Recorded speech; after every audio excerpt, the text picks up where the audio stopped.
Hello everyone. तो आज हम लोग डिस्कस करेंगे जावा में इफ एल्स कैसे यूज करते हैं। ठीक है। If else basically conditional statement होते हैं या सिंटेक्स कह सकते हैं होते हैं, जिनको हम इस तरीके से अपने सॉफ्टवेयर या एप्लीकेशन में यूज करते हैं ताकि हम कंडीशंस को हैंडल कर सकें। जैसे हम कोई एक ऐसा वेब एप्लीकेशन बना रहे हैं जिसमें हम यूजर को ये बताना चाह रहे हैं कि अगर बारिश हो तो अपने अम्ब्रेला को लेकर आना, अगर बारिश नहीं हो रही है तो आप अपने अम्ब्रेला को मत लेके आना। ठीक है। तो इस तरीके के कंडीशनल स्टेटमेंट को हम कैसे हैंडल करेंगे। ठीक है। तो इसके लिए इफ एल्स के थ्रू हम अचीव कर सकते हैं। तो देखो, इफ एल्स का पहले मैं सिंटेक्स बता देता हूँ कि किस तरीके का इसका सिंटेक्स होता है। सिंटेक्स में हम पहले इफ लिखते हैं स्मॉल लेटर में, देन इसके बाद ब्रेसेस लगाकर इसके इनसाइड लिखते हैं लॉजिक, और लॉजिक के बाद करली ब्रेसेस ओपन करली ब्रेसेस क्लोज। ये हमारा इफ का स्टेटमेंट हो, इफ का सिंटेक्स हो गया। इसके अंदर हम लॉजिकल पार्ट लिखते हैं, जब ये लॉजिक ट्रू होगा देन ये वाला पार्ट हमारा एग्जीक्यूट होगा। तो हम यहाँ पर लिख देते हैं system dot out dot print, means इसके इनसाइड जो भी हम लिखेंगे वो प्रिंट होगा। तो हम ये लिख देते हैं ABCD। ठीक है। तो ये हमारा सिंटेक्स हो गया इफ का। और एल्स के लिए हम क्या करते हैं, एल्स लिखते हैं जो करली ब्रेसेस है उसके बाद में, देन हम करली ब्रेसेस ओपन करके करली ब्रेसेस क्लोज कर देते हैं। उसके बाद हम लिखते हैं इसके एल्स का जो भी हमारा सिंटेक्स है, उस जो भी हमारा एल्स का पार्ट है उसको लिखते हैं। सपोज ABC है, यहाँ पर हमने लिख दिया DEF। ठीक है। ओके। तो ये हमारा इफ एल्स का स्टेटमेंट हो गया। ठीक है।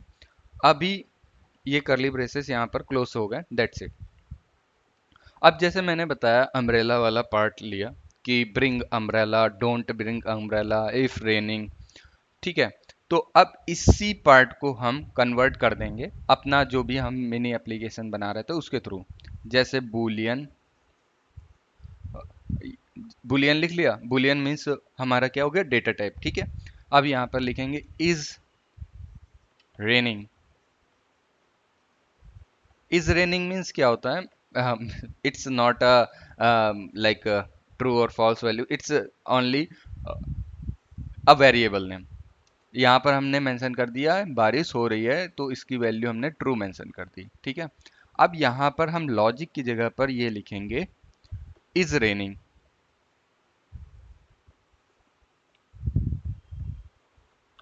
ये लिख दिया। ठीक है। अब इफ इज रेनिंग, ये कंडीशन ट्रू हो गई, तो यहाँ पर आप लिखो bring your umbrella, bring your umbrella. ठीक है। अब एल्स वाले पार्ट में जब ये कंडीशन इज रेनिंग ट्रू है, तो इफ इज रेनिंग ट्रू हो गया तो ये पार्ट एग्जीक्यूट होगा, एल्स वाला पार्ट एग्जीक्यूट नहीं होगा। ठीक है। अब क्या करते हैं, हम यहाँ पर करते हैं इसको फॉल्स। ठीक। तो ये एसओपी यहाँ पर हम ये मेंशन करेंगे, जब इज रेनिंग हमारा है फॉल्स तो इफ के इनसाइड आएगा, ये फॉल्स चेक करेगा, फॉल्स कंडीशन फॉल्स हो गई, इसलिए इफ एग्जीक्यूट नहीं होगा इफ के इनसाइड का, एल्स वाले में चला जाएगा और यहाँ पर हो जाएगा डोंट ब्रिंग योर अम्ब्रेला। तो ये हमारा ओवरऑल लॉजिक हो गया जो मैंने आपसे वीडियो के स्टार्टिंग में डिस्कस किया था। ठीक है। अब आता है इफ एल्स के बाद एल्स इफ। ठीक है। कि जैसे हमारी ये कंडीशन ट्रू हो गई तो देन इसके बाद ये वाला पार्ट एग्जीक्यूट हो जाएगा।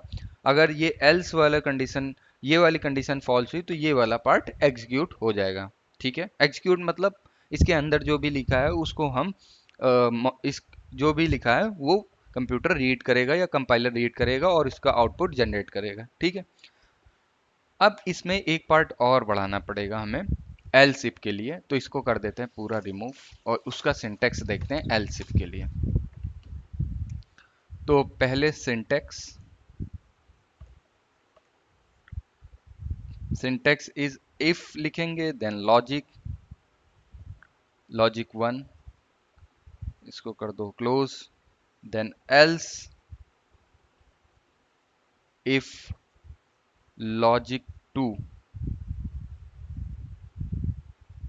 Then curly braces close, then else, curly braces start, then close.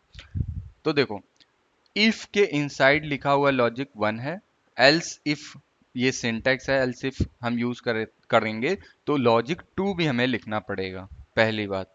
ठीक है, तो जैसे इफ लिखते हैं वैसे ही सेम टू सेम वैसे ही लिखेंगे, बट इफ की जगह पे एल्स इफ लिख देंगे, और लॉजिक सेम वैसे ही रहेगा, सिंटेक्स बिल्कुल सेम है। ठीक है, अब होगा क्या, इसका एग्जीक्यूशन कैसे होगा कि पहले यहां पर आएगा, लॉजिक चेक करेगा कंपाइलर, और अगर लॉजिक फेल हो गया देन इसके इनसाइड आएगा, देन लॉजिक टू चेक करेगा।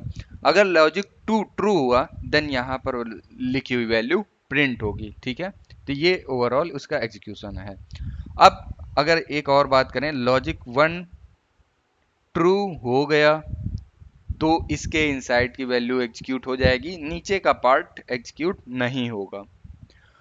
ये वाला पार्ट एग्जीक्यूट नहीं हुआ तो देन इसके बाद यहां पर चेक होगा। अब चेक होने के बाद अगर ये कंडीशन ट्रू हुई तो यहां वाला पार्ट एग्जीक्यूट हो जाएगा। अगर ये कंडीशन फॉल्स हो गई तो ये एल्स वाला part as it is execute कर देगा। That's it. तो अब देखो, इसके लिए जैसे ये सिंटेक्स लिखा है इसको मैं एग्जांपल के थ्रू एक्सप्लेन कर रहा हूं तो आपको अच्छे से समझ में आएगा। जैसे मैंने क्या किया, लिखा इफ 3 ग्रेटर देन 2, देन यहाँ पर SOP में लिख लो 3 ग्रेटर देन 2, इसको कर दो क्लोज। ठीक है, उसके बाद एल्स इफ लिखो 2 ग्रेटर देन 1,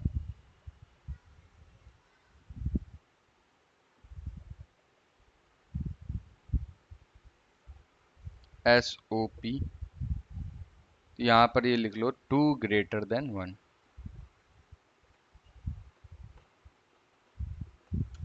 एल्स SOP, यहाँ पर लिख लो नथिंग। तो अब बताता हूं मैं कैसे क्या होगा। 3 में 3 ग्रेटर देन 2, इसका मतलब ये वाली कंडीशन ट्रू हो गई। ठीक है, तो ये वाला पार्ट एग्जीक्यूट हो जाएगा और इसके बाद के पार्ट कोई भी एग्जीक्यूशन नहीं होगा, केवल ये इतना ही पार्ट एग्जीक्यूट होगा और 3 ग्रेटर देन 2 प्रिंट हो जाएगा। ठीक है, इतना आपको समझ में आ गया होगा आई होप। इसको कर देते हैं रिमूव और इसका लॉजिक यहाँ पर कर देते हैं चेंज।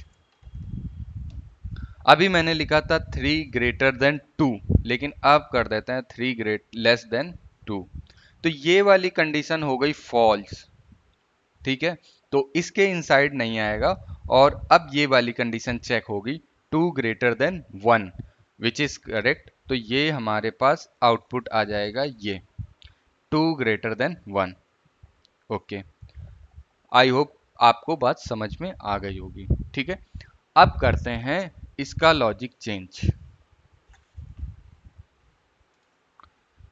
इसका लॉजिक चेंज कर देते हैं, यहां पर लिखते हैं 2 less than 1।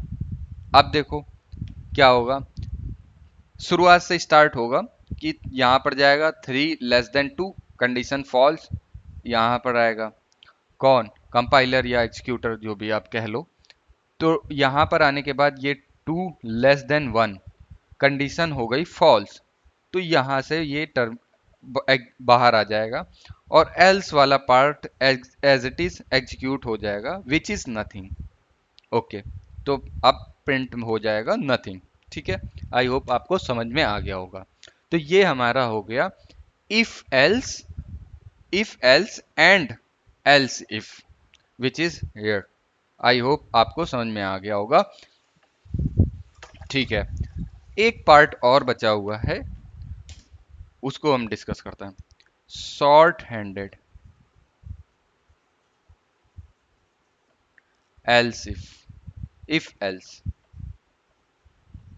if else which is known as ternary operator.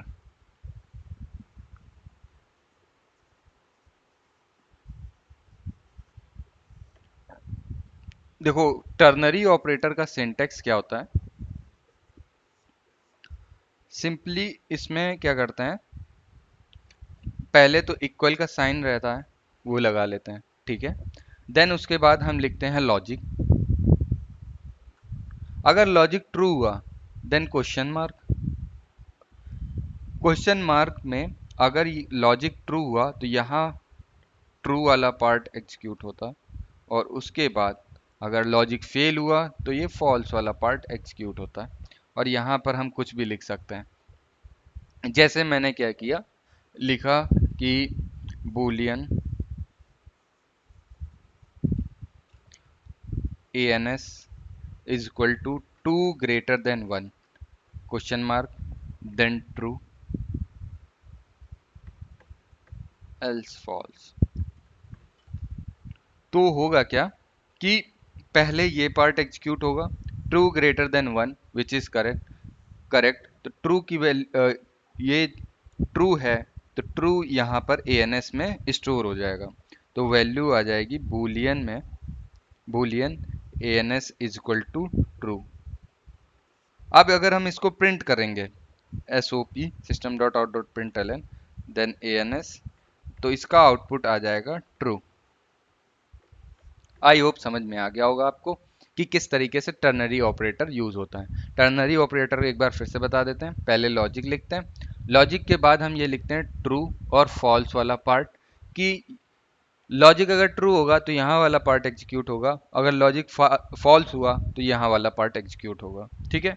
तो अब मैंने एक लॉजिक लिखा टू ग्रेटर देन 1, अगर ये कंडीशन ट्रू हुई तो यहाँ पर वैल्यू यहाँ की वैल्यू एग्जीक्यूट होगी विच इज ट्रू, अदरवाइज यहाँ की वैल्यू एग्जीक्यूट होगी विच इज फॉल्स।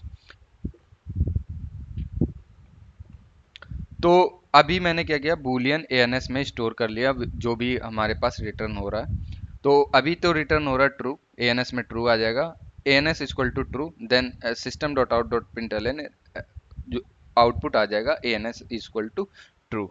ओके, तो ये हमारा जावा इफ एल्स और एल्स इफ का कॉन्सेप्ट है। आई होप आपको समझ में आया होगा। Thank you.